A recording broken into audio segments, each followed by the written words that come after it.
riñón. Ya hablamos sobre los factores de riesgo.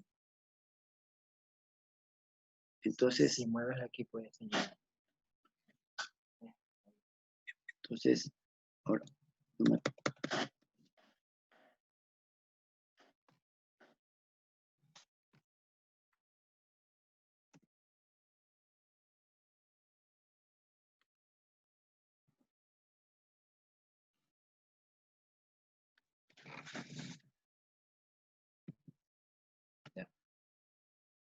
Una arriba y abajo. a ver, voy a comentar esta noche sobre una infección que, al igual que las mencionadas la semana pasada, era de presentación excepcional, quizás hace 10, 15 años. Entonces, cuando llegaba un caso así, todos los clínicos, todos los que hacían medicina interna, querían que el paciente o la paciente se quede guardada en el hospital el mayor tiempo posible para poder dar clase con el caso, porque era excepcional. Entonces, lo que vamos a mencionar es que hay aire en la cavidad renal. Entonces, es una infección urinaria, es una pielonefritis enfisematosa. Entonces, se refiere a infecciones del tracto urinario inferior y superior asociado a la formación de gas. Y se puede presentar una cistitis, pielonefritis, pielitis. Sí. Imagínese usted que hay aire dentro del riñón. Ya. Entonces, el mayor factor de riesgo es la asociación de infecciones. La diabetes, ahí está, la diabetes. Entonces, ella ha puesto un probador de eso, del azúcar, dice 503. Si usted revisa los libros de clínica de Harrison de hace 30, 40 años, los norteamericanos dicen 503, eso ya para el norteamericano en esa época ya era incompatible con la vida. Bueno, puede ser porque ya ese país, la raza de mestiza mezclada en ese país los hace tan lábiles que con 503 ya estaban muertos. Acá no, aquí ustedes lo van a vivir penosamente porque el paciente está en riesgo. Alguna vez llega a los hospitales con un coma diabético y se le hace, tiene 700, 800 y el paciente está ahí medio ubicado. Y si remontamos a la literatura, ya él debe estar entonces ya sepultado y la misa de requiem porque ya se murió. Pero no, aquí no está. Nosotros todavía no sabemos cómo es que nos defendemos, pero ahí están. Entonces, pero si tiene 503, ese paciente o tiene constantemente la glicemia y tiene infección urinaria, entonces va a tener, puede desarrollar un cuadro infeccioso por unas bacterias que son especialmente las anaeróbicas. Entonces, ahora, la presencia de niveles elevados de azúcar en los sales de diabetes proporciona un sustrato para que los gérmenes formadores de gas se desarrollen. Y es por eso que se desarrollan, porque muchas veces son la mayoría. ¿Sí? Han sido pacientes diabéticos o con factores inmunológicos sí, deprimidos, ¿no? Diabetes. Entonces, miren, de lo que buscamos hace un tiempito, hay un autor que en el año 2000 reportó un caso de 48 casos. En México en el 2012, 18 casos. Es para que ustedes entiendan que eso es, le digo, es raro que aparezca. Pero ahora en nuestra comunidad, bueno, si hablamos de lo que nosotros manejamos a nivel costa, provincia de costa, ¿no? Aparecen.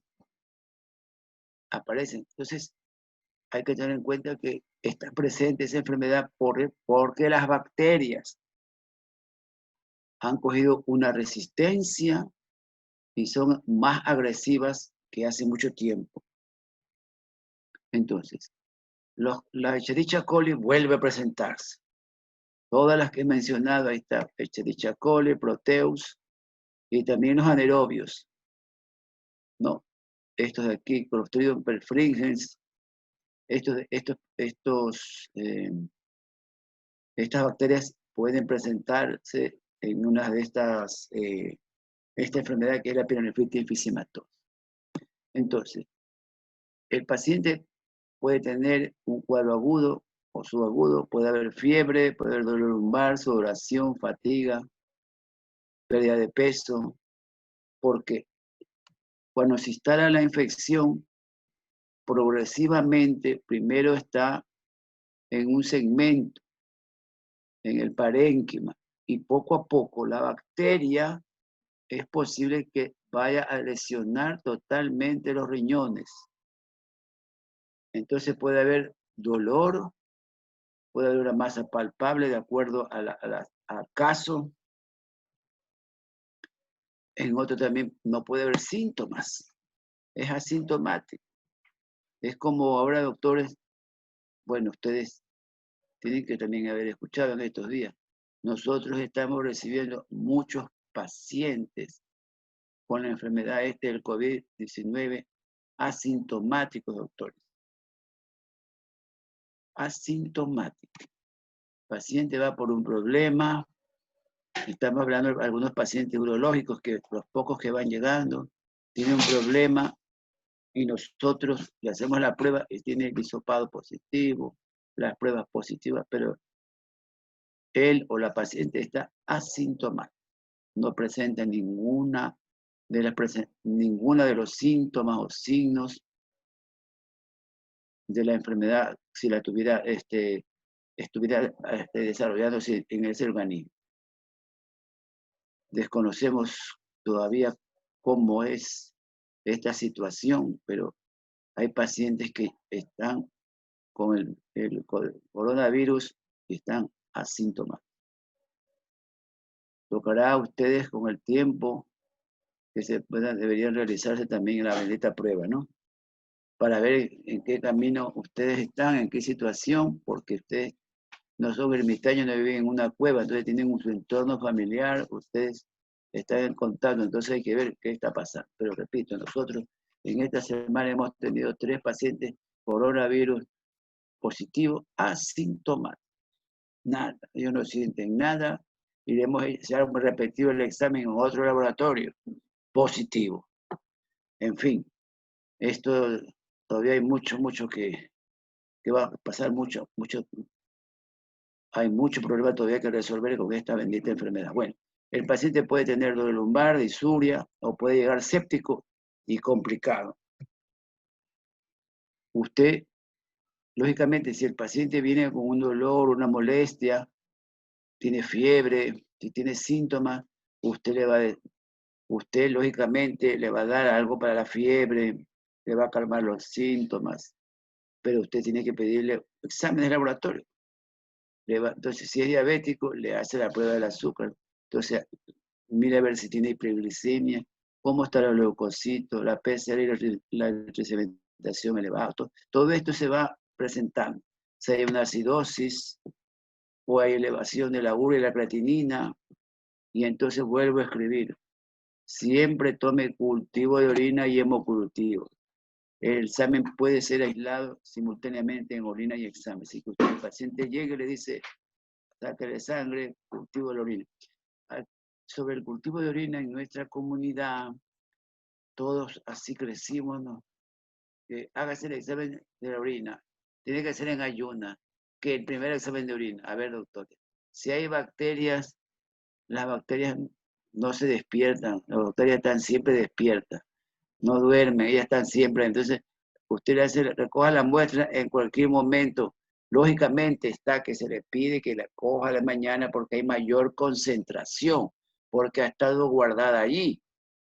Entonces, la orina de la mañana, está bien, es posible, pero si viene un paciente en cuadro agudo, hágale orinar en el vasito y mándelo al laboratorio, que si está séptico ahí va a haber todas las colonias que quiera para que usted, el laboratorio, indique a qué tal bacteria a las 72 horas de haber hecho el cultivo. Y en la sangre, peor todavía, pues si el paciente está peor séptico, usted le toma un examen y le hace un hemocultivo que demora 72 horas. Y entonces tiene que comenzar el tratamiento empírico y hacerle imágenes. Esto es para tener información. En el mundo, en los cuadros de infección, epinefritis enfisematosa, hay una clasificación aplicada de este autor desde el año 2000. Antes no había esa clasificación. Entonces hay clase 1, que hay solamente gas en el sistema de colectores, sino en los cálices, en la pelvis, o si, gas, clase 2, gas en el parénquima, sin salirse fuera del riñón. Clase 3, extensión de gas, absceso al espacio perirenal, sí que está hacia afuera.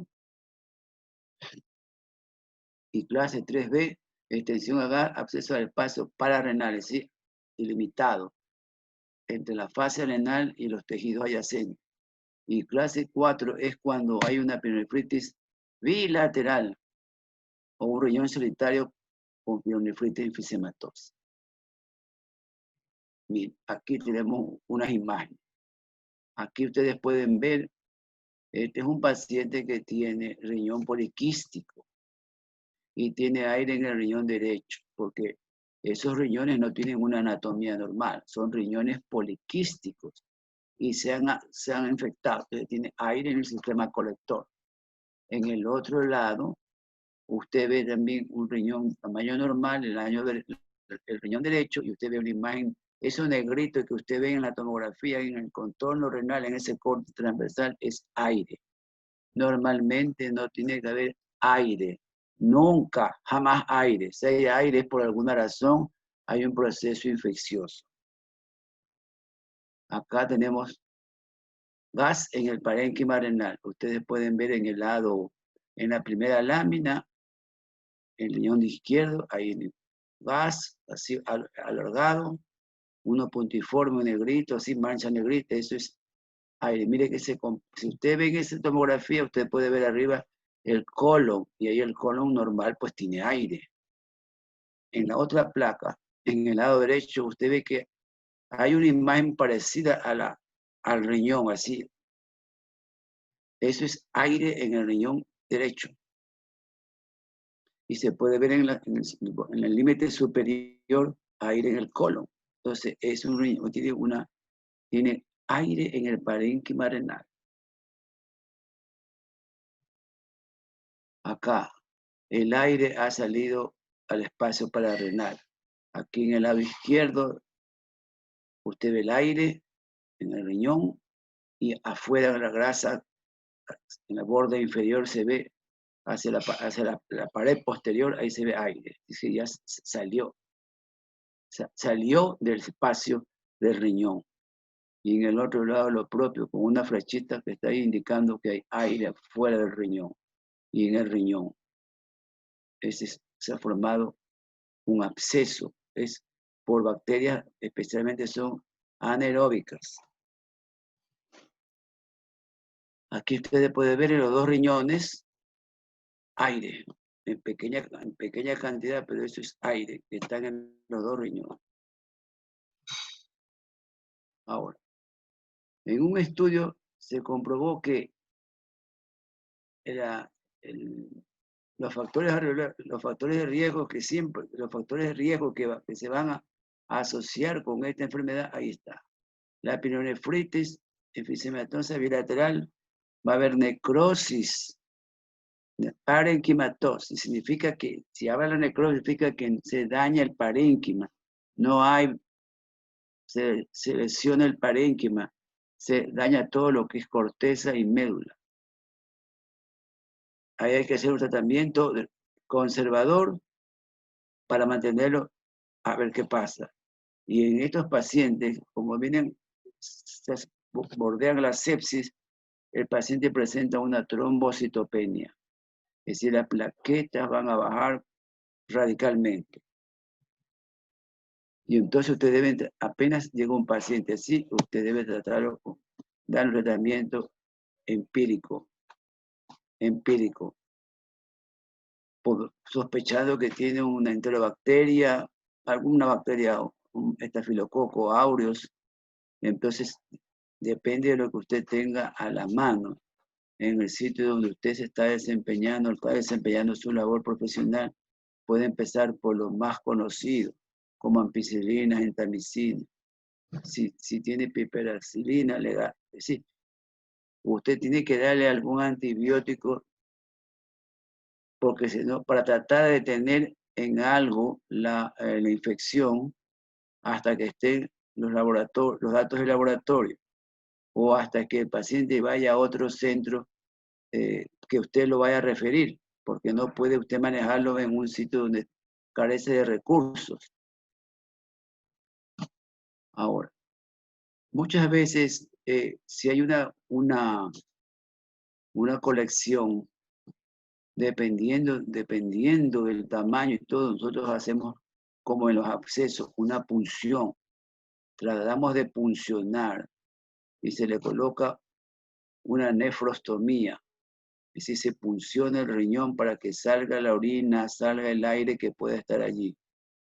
Porque también esta pielonefritis enfisematosa puede ser consecuencia de una obstrucción por un cálculo en la vía urinaria.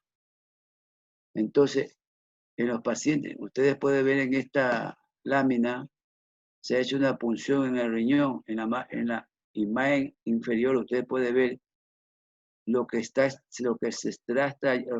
saliendo en la funda recolectora. Entonces uno tiene que tratar de drenar ese absceso de un riñón o el acceso que está en el riñón y fuera del riñón.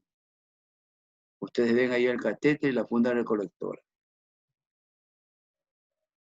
A veces es muy difícil hacer por punción. A veces tenemos que hacer una intervención quirúrgica, pero debe ser, se le interviene cuando el paciente puede ser controlada parcialmente la infección, es decir, debe estar, como repetimos siempre, estable. Si no, se nos muere. Esta es una patología que se presentaba esporádicamente, pero ahora tenemos con alguna frecuencia. Y la mayoría de los pacientes son mujeres y el 90% son diabéticos. Y dependiendo del estadio, o sí, depende de la seriedad de esta situación. Por ejemplo, este paciente que está aquí en el lado derecho tiene gas, eso se lo puede manejar con antibióticos, se lo puede frenar, va bien. Pero este de aquí, penosamente, hay que drenarlo y ese riñón en el 80-90% no vuelve jamás a recuperarse. Así que en este caso, esa persona se va a quedar solo con el riñón izquierdo. El lado derecho ya se autodestruyó con la infección, porque es aire, ya no hay chance de rescatarlo. Peor el de acá, miren la imagen, ya eso es aire. No podemos poner toda la tomografía, pero sino el ejemplo de una imagen del uno, una imagen del otro, pero si uno ve todas las láminas en los diferentes cortes, entonces uno ve que el riñón ya está destruido por la infección que tuvo o tiene en ese momento el paciente. Acá es manejable. Pregunta aquí.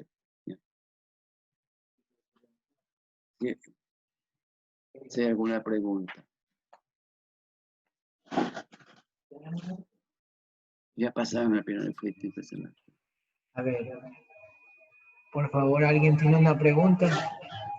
Cualquiera de las personas presentes. Por favor, María Beatriz García.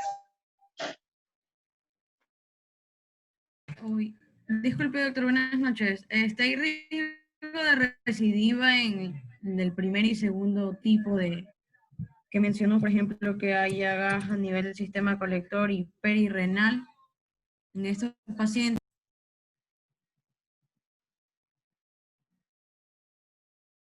Sí.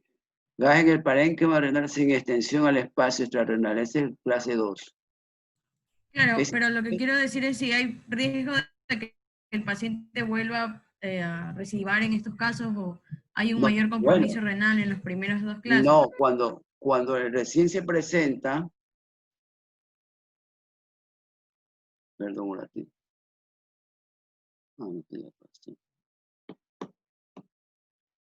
No, cuando el paciente se detecta un caso y está en una clasificación 1, 2, el paciente puede ser manejable, es manejable, podemos hablar que se cura, porque no hay compromiso exagerado del parénquima. Perdón un ratito. Ahí, por ejemplo, eso se va a fundir, eso se va a eliminar cuando el paciente recibe antibiótico y control, porque ahí no hay mayor daño, eso va a mejorar. Ahí también en el lado izquierdo, pero en el otro lado derecho se le da tratamiento, pero ya queda el riñón es lesionado y cuando ya está estabilizado tenemos que sacarlo porque ese es un foco de infección, hay que sacarlo. Ya se destruyó el riñón. Ahora, usted dice que hay sea recibida. Bueno, si este ha sido un paciente o una paciente diabético que tiene infección urinaria que no se controla, no sería extraño que vuelva a tener. Pues. Eso ya depende del control y y el paciente debe estar consciente que si se salvó de y más aún, en este caso, tiene que estar consciente de su situación porque no puede repetirse en el lado contrario porque se va a quedar anéfrica, ¿sí? Sí, ¿verdad? Anéfrica, se va a quedar sin riñón y pasará a una máquina. Ya es cuestión también, así como está ocurriendo en el medio, que el distanciamiento, que la mascarilla, que el lavado. Y la gente sale, hace fiesta y todo. Bueno, pues entonces, quiere enfermarse, enférmese, pero no se esté quejando, pues no. Tiene que, entonces en los casos así, los pacientes y el entorno familiar se dan cuenta de la seriedad de la situación y el paciente puede enfermarse el otro riñón y pues la cosa se le va a complicar mucho, doctor. Estos casos así, mire, ese también es lo propio, ese riñón está destruido. Había unas imágenes donde había no sé en qué capítulo está, pero había una pielonefritis en que estaban totalmente todos los riñones tomados. En pielonefritis, infección urinaria, ahí estará. Hemos tenido pacientes que han venido en insuficiencia renal. Y lo que tienen o llegan con insuficiencia renal es por esto, por una pielonefritis enfisematosa que los 2 riñones ya quedaron destruidos. Y entonces pasan a hacerse diálisis y el tratamiento. Pero, doctores, muchos se van, pues. Porque están sépticos. Los 2 riñones están, en vez de llegar sangre allí, está lleno de pus ahí. Entonces esos riñones, pacientes, hemos tenido que han fracasado. Porque, ahora, lo que también nosotros no entendemos es cómo es o por qué no llegó a tiempo. Entonces ahí viene el problema, que algunos pacientes, no, si yo busqué atención, pero no me dieron, digo que sí, que no me atendieron, que me citaban, que no me pidieron. ¿A quién creemos? No lo sabemos. Pero si un paciente llega con los 2 riñones con afiosis, el paciente tiene que haber tenido alguna molestia, tiene que haber tenido síntomas y capaz buscó atención médica o puede ser que sea tan desordenado el paciente que no tomó la medicación. Bueno, sí, esta situación se presenta muy a menudo en nuestro país, en nuestra ciudad. Es un problema social, un problema de educación, pero hemos tenido pacientes que han fracasado cuando ha venido un cuadro muy severo de una pielonefritis enfisematosa, invasiva, 2 parénquimas renales dañados. El paciente ha fracasado porque no tiene opción, no tiene opción. Estaba pidiendo que me busquen unas imágenes donde se puede ver los 2 riñones llenos de aire, destruidos, ¿no? Pero yo tengo un caso aquí. Doctor, ¿y solo con esos antibióticos se puede tratar o No, hay usted alguna tiene otra que, vía? no, siempre les digo que tienen que hacer tratamiento empírico con lo que tenga a la mano. Y esto es tratamiento de doctores, y usted lo tiene, a ver, si llega con síntomas y usted ni remotamente piense eso, dice que tiene un cuadro infeccioso, el apoyo, el diagnóstico lo hacemos con imágenes, no solo con la entrevista, la semiología, no, doctor, usted tiene que solicitar imágenes, imágenes. Y ahí usted ve eso, entonces usted lo trata, él, lo trata. Y si es necesario, no puede usted quedarse corto con el antibiótico, no puede hacer con capsulitas, dosis únicas. No, doctor, este es un tratamiento que tiene que ser desde el principio agresivo. Supongamos, hemos dicho, hemos escrito, el tratamiento empírico, como aquí, esto le puede dar lo que tenga. Por eso digo, depende de lo que usted tenga a la mano. Entonces, usted le tiene que dar un aminoglucósido, le puede dar antibiótico. Ahora en el mercado muchos medicamentos que no son demasiado onerosos. Depende de dónde usted se encuentra laborando. Ahora, lo ideal sería que se esté con tratamiento agresivo. Puede usar menopenem, ertapenem, porque usted va a tratar de cubrir las bacterias, porque usted no sabe cuál bacteria es la causante. Entonces tiene que bombardearlo para tratar de destruir esa bacteria para que el paciente logre salir de esto, que es una cosa bien seria.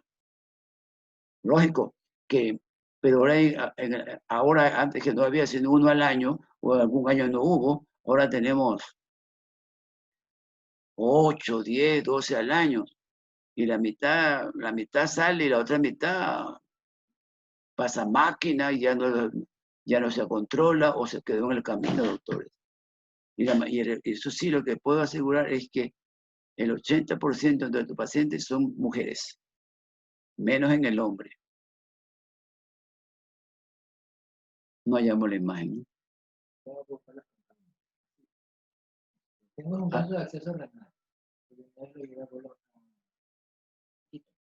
Pongamos.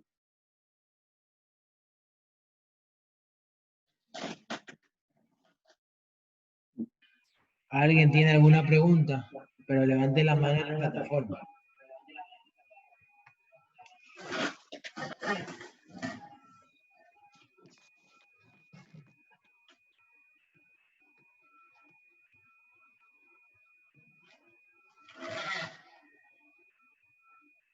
Por favor, Santiago. Buenas noches. Buenas noches. Una consulta. En caso de que el riñón ya esté totalmente tomado, como usted dijo, ¿se lo deja ahí o se No, lleva a una nefrectomía? si primero lo ponemos estable al paciente, lo estabilizamos, se cura el antibiótico. Recordemos que cuando hablar de estabilización juega un papel importantísimo la fórmula. Entonces, si los leucocitos están bajando, está mejorando los factores de coagulación, las plaquetas están estables, el paciente responde al antibiótico, a la antibiótico terapia que usted estableció, y posiblemente si pudo hacer un cultivo de orina o un cultivo hemocultivo, ya sabe más o menos qué bacteria y rota el medicamento. Ese término que estoy usando ahora ustedes lo van a escuchar en el hospital. Rota significa que cambia el medicamento. Y otra vez trata de estabilizarlo y ahí usted, por la interconsulta que se nos hace a nosotros tenemos que a veces de ley tenemos que hacerle una nefrectomía.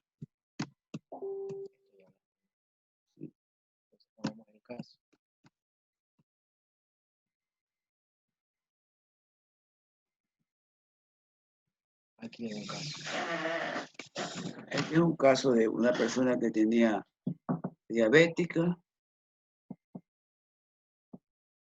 y llegó, aquí está, 30.000 glóbulos blancos, hematócrito bajo, las plaquetas felizmente estaban bien. Miren la urea también de 25, la creatinina ustedes ya saben que es 1.5, está en 0.3 y el azúcar en 145. El examen de orina nos habla que hay glucosuria Y aquí ustedes ven aire. Aquí en el polo inferior es un riñón único. Ahí está.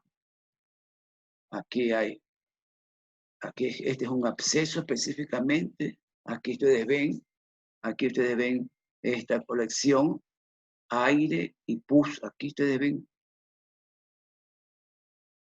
Pero ese fue felizmente perirrenal. Entonces se hace una lumbotomía, 500 centímetros de secreción purulenta. Se toma muestra para cultivo y colocación de un drenaje. Sale hecha dicha coli. Entonces se cambia la medicación, va mejorando y la paciente sale avante, se mejora y más aún que tenía un solo riñón. Esta dama ahora sí es súper disciplinada. Periódicamente va, está pendiente, bajó de peso, enhorabuena. Entonces, estos cuadros eran excepcionales, pero ahora tenemos mucha frecuencia, muy frecuente presentes, y llegan porque es el mal manejo o el desorden, especialmente el principal factor de riesgo, que es la diabetes. En nuestra comunidad hay muchos pacientes diabéticos, no hay una buena prevención, y quizás juega mucho la dieta, nuestras costumbres dietéticas, entonces el exceso de calorías influye para que la persona y los factores hereditarios, entonces no hay un control, y entonces hay factores de riesgo. Este factor de riesgo está presente mucho en nuestra comunidad. Si hablamos de poderes articulares en la costa, pero igual situación puede que ocurra en la sierra o en otros países, en otras provincias, pero acá en el litoral tenemos muchos pacientes con estos factores de riesgo y tenemos muchos pacientes con infecciones urinarias a repetición. También puede haber otra enfermedad que es la cistitis enfisematosa. La cistitis enfisematosa, como el nombre lo dice, cistitis enfisematosa. Significa que puede haber una infección por bacterias que producen gas. Eso es importante también recordar. Y esas cistitis enfisematosas se presentan en el 90% de personas diabéticas. Una persona que no es diabética es raro que haga diabetes enfisematosa, salvo que sea una infección crónica, como por ejemplo en una vejiga neurogénica, que no se evacúa bien, que tiene siempre un residuo porque no se hace cateterismo intermitente o porque no tiene una cistostomía derivativa, entonces hace infecciones. Ahí podría ser un grupo, un porcentaje pequeño que haga una cistitis enfisematosa, pero la mayoría de las cistitis enfisematosas son en mujeres y un porcentaje alto diabéticas. También les voy a mencionar ahorita, ya que hablamos de eso, hay una enfermedad que, a ver, que quizás nunca la han escuchado, pero es importante que sepan que existe y tengan una idea de la seriedad que es esta enfermedad, que tiene que ver, tiene que ver con las infecciones. Mira, si hablamos de cistitis enfisematosa, ¿por qué va a haber aire en la vejiga? Por las bacterias. Pero ¿por qué? Tiene usted que preguntar, ¿y por qué hay bacterias anaeróbicas en la vejiga? Entonces, exámenes, evaluación. Entonces, supongamos que es diabética. Entonces, ya tiene que tener una infección. Se la puede tratar muy bien, con un cultivo se la trata y debe eliminarse la infección, ya no más. Y lógicamente que la paciente o el paciente tiene que ya llamar la atención de que tiene que cuidar de esto, porque una cistitis infecciosa, una cistitis puede causar una sepsis en una diabética. Peor si el azúcar no la controla, le da una sepsis y se muere, doctores. Porque yo ya les comenté que cuando tenga tiempo, en algún momento, lea en el libro de cirugía el capítulo de sepsis o o todo cómo se desarrolla cómo va avanzando la enfermedad y cómo va afectándose el organismo, los exámenes de laboratorio, todo, una sepsis, la septicemia. Hay una patología que les voy a mencionar ahora, me adelanto, pero puede que capaz si alcanzamos, pero el tiempo va muy rápido. Hay una patología que se llama, una patología que está relacionada con el intestino y la vejiga. Eso es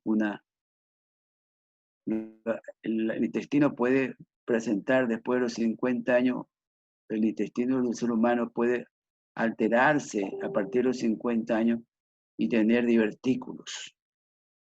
Entonces se hace una diverticulosis, quizás en clínica escucharon, o quizás en algún entorno familiar, que algún abuelito, algún mayor tiene diverticulosis. Entonces la diverticulosis afecta especialmente el sigmoides. ¿Por qué? Bueno, se supone que la diverticulosis es porque los hábitos de la digestión, los hábitos de la defecación no son los mejor adecuados en los pacientes, por los estreñimientos, por las dietas no bien llevadas, por la edad que se hacen más lábiles los segmentos del intestino, por el estancamiento de las heces, por un proceso inflamatorio, puede haber una colitis, en fin. Entonces, si hay una diverticulosis, un divertículo se puede inflamar y se puede perforar. Por anatomía sabemos dónde está el sigmoides y en la vecindad está la vejiga. Entonces el paciente o la paciente pueden tener una perforación de un divertículo y hay un cuadro agudo, hay dolor, hay fiebre y muchas veces se controla y se confunde siempre con una colitis, un dolor agudo, tratamiento. Pero lo que va a ocurrir ahí, doctor, es una respuesta importantísima que el organismo hace frente a esa perforación. Ustedes tienen que haber leído ese capítulo, sí, o les habrán orientado en una apendicitis aguda. Entonces, cuando hay una apendicitis aguda, la apéndice se inflama, se quiere reventar, y usted debe de escuchar una palabra que dice, se ha hecho un plastrón. Es decir, el organismo es un mecanismo de defensa que van las fibrinas, entonces se cierra, el organismo trata de detener el cuadro y se hace ahí un plastrón. Bueno, si se perfora un divertículo, se va a formar un plastrón. El organismo se defiende y se hace... Bueno, ¿qué es lo que pasa? Que en el proceso de reabsorción de ese plastrón, va a haber una comunicación, ¿no? De que el cuadro del intestino o perforado tiene que buscar una salida. Y es por vecindad de la vejiga y se forma una fístula colovesical. Otros dicen vésico colónico. Es igual. Lo que va a ocurrir es que se va a formar una comunicación entre el colon y la vejiga. Y la primera manifestación que va a presentar el paciente, no crean que es enseguida del cuadro, no. El paciente tiene el cuadro agudo de una colitis, un dolor en fósila izquierda, y al cabo de 2, 3, 4 meses, el paciente tiene malestar, todo, puede que le dé fiebre, pero enseguida el paciente dice, que he comido esto, que será la gripe. Bueno, siempre nosotros buscamos una excusa para el síntoma. Entonces se toma paracetamol, umbral, lo que usted quiera, se automedica. Entonces le pasa, y ya se siente bien. Pasan los 4 o 5 meses y después comienza a sentir la salida de aire por la orina. Ese síntoma se llama neumaturia, de neumático, ¿no? Las llantas, aire. Entonces se llama neuma, aire en la orina. Entonces imagínense usted que el paciente o la paciente cuando orina o cuando acaba de orinar, burbujea. ¿Cómo es eso? No tiene por qué haber aire en la orina nunca, jamás, salvo que el paciente tenga una cistitis enfisematosa bacteriana. Y en un caso de esto, esa cistitis enfisematosa puede ser causada luego de una diverticulitis. Tiene diverticulosis, se hace diverticulitis, se perfora el divertículo y se va a originar la fístula, es decir, la comunicación de ese tramo del intestino a la vejiga. Pero no crean ustedes que eso es como una cloaca. No, repito, pasa aire. Luego, con transcurso de los meses, comienza a pasar excremento.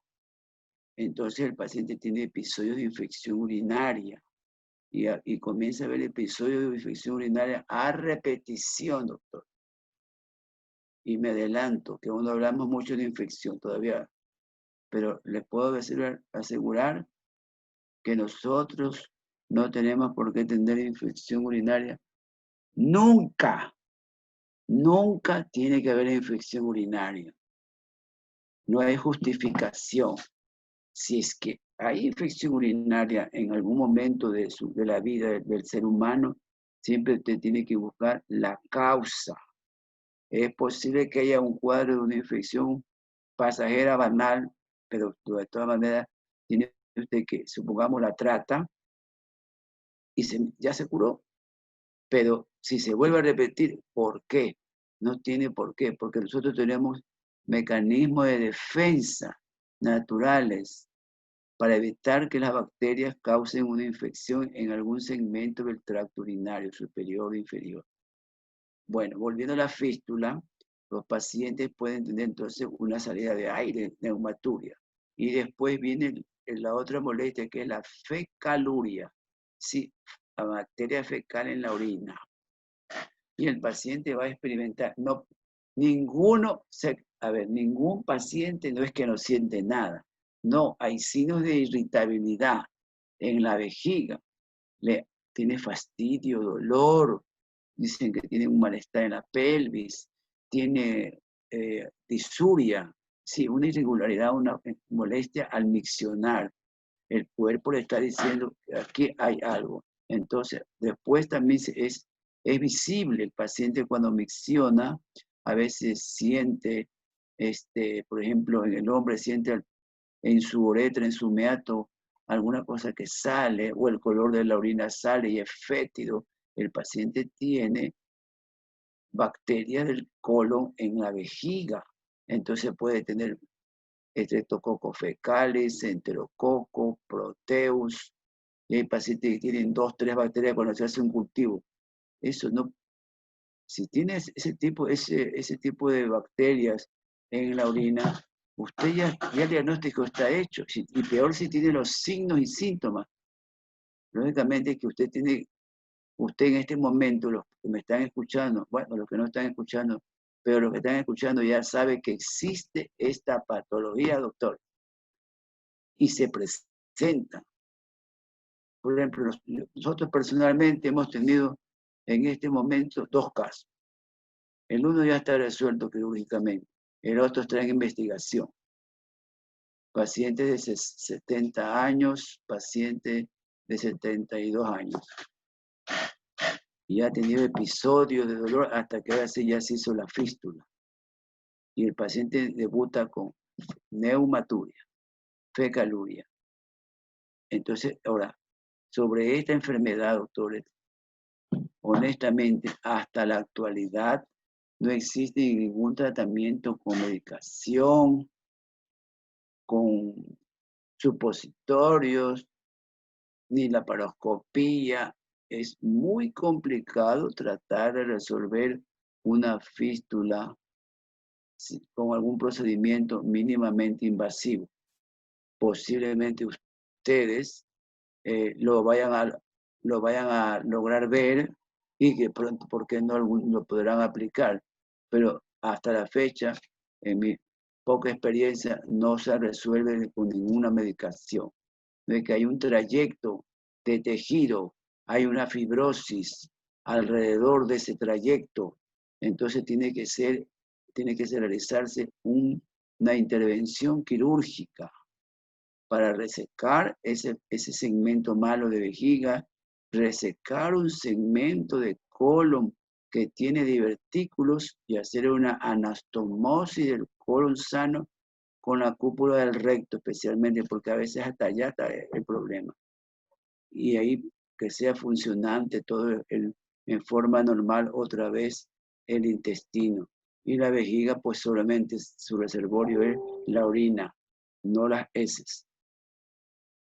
¿Alguna pregunta, doctores? Por favor, levantar la mano en la plataforma.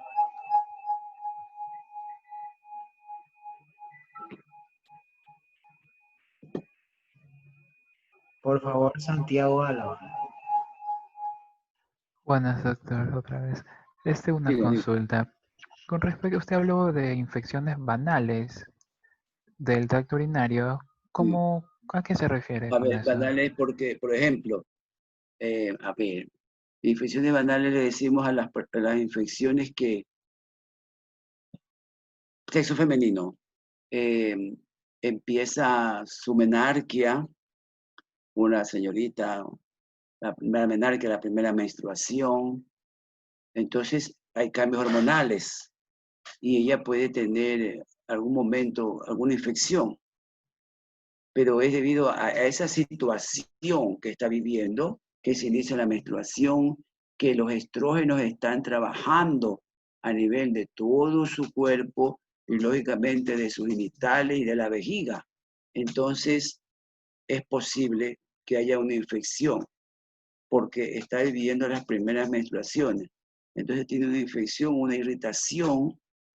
¿Y qué pasa? Es que está viviendo ese periodo, entonces tiene síntomas de disuria, le arde, le fastidia. Hacer un examen y es posible que haya alguna bacteria.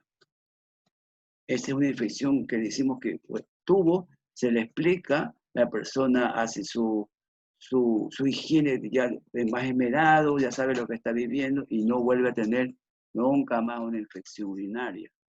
Y ya que usted toca ese tema, he dicho la clase pasada, si no me equivoco, dije, normalmente no tenemos que tener infección. Y ahora le añado algo, no tiene que haber infección urinaria ni en el niño ni en la niña.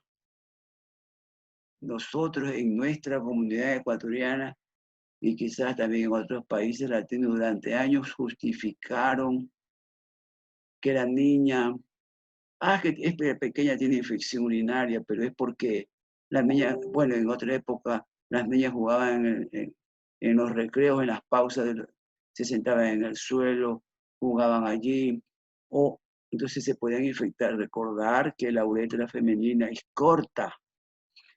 Otras veces las niñas tienen infección urinaria porque en una época la infección, la indicación doméstica y la crianza fue como les voy a explicar.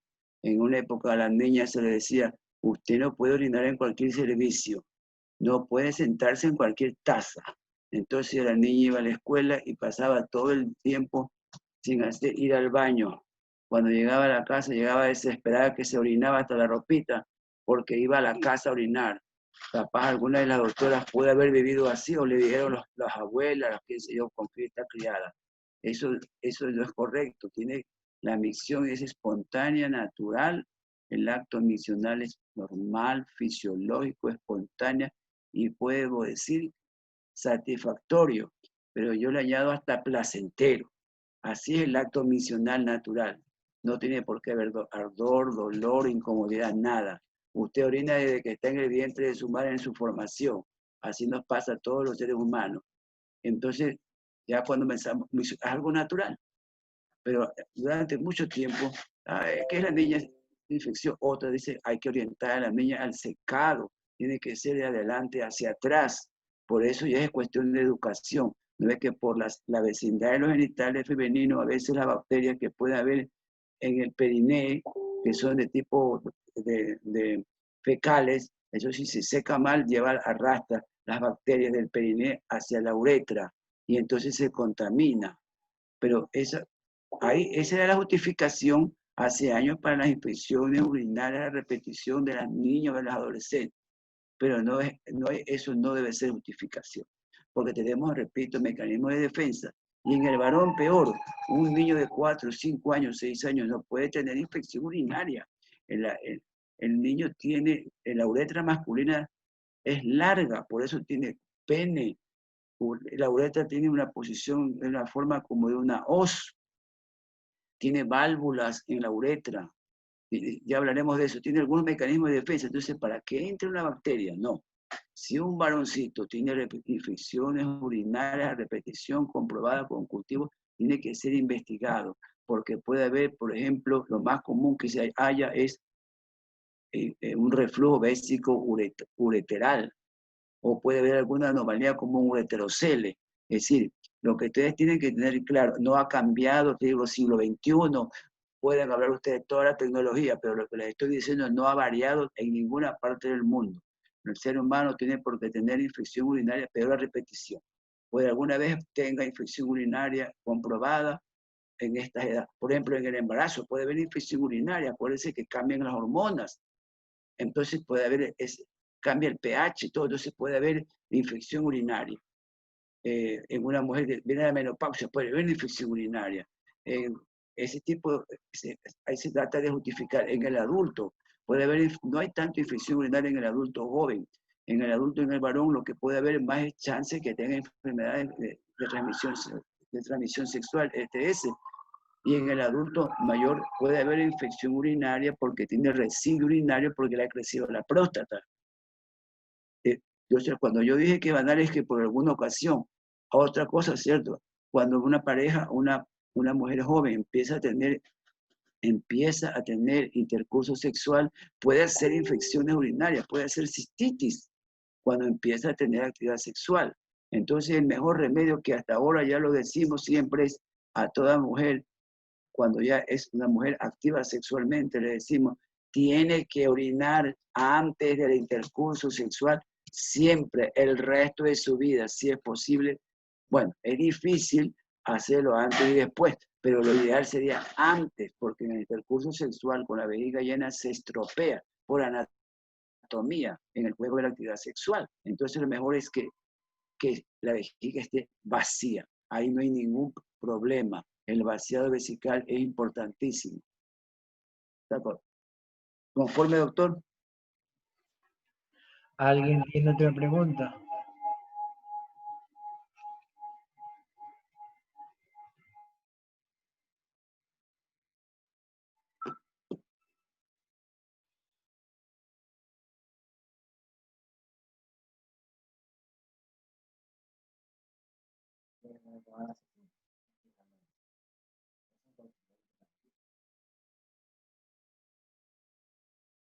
Ya hablamos sobre esto.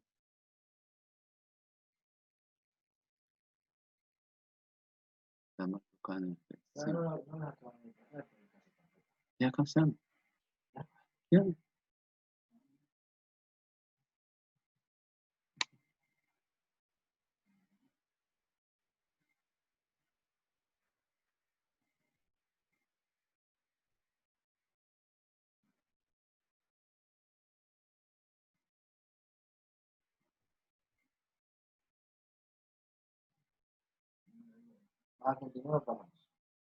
No, mañana.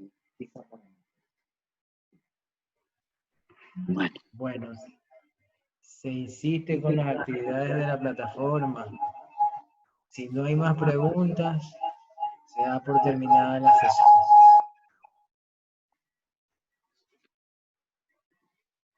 Ya despídete.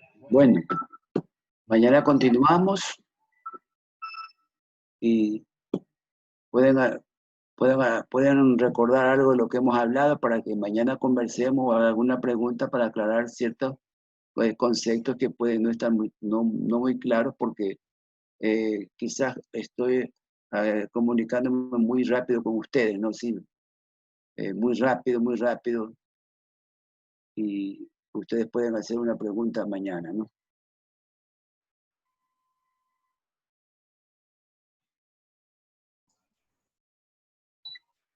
Muchas gracias.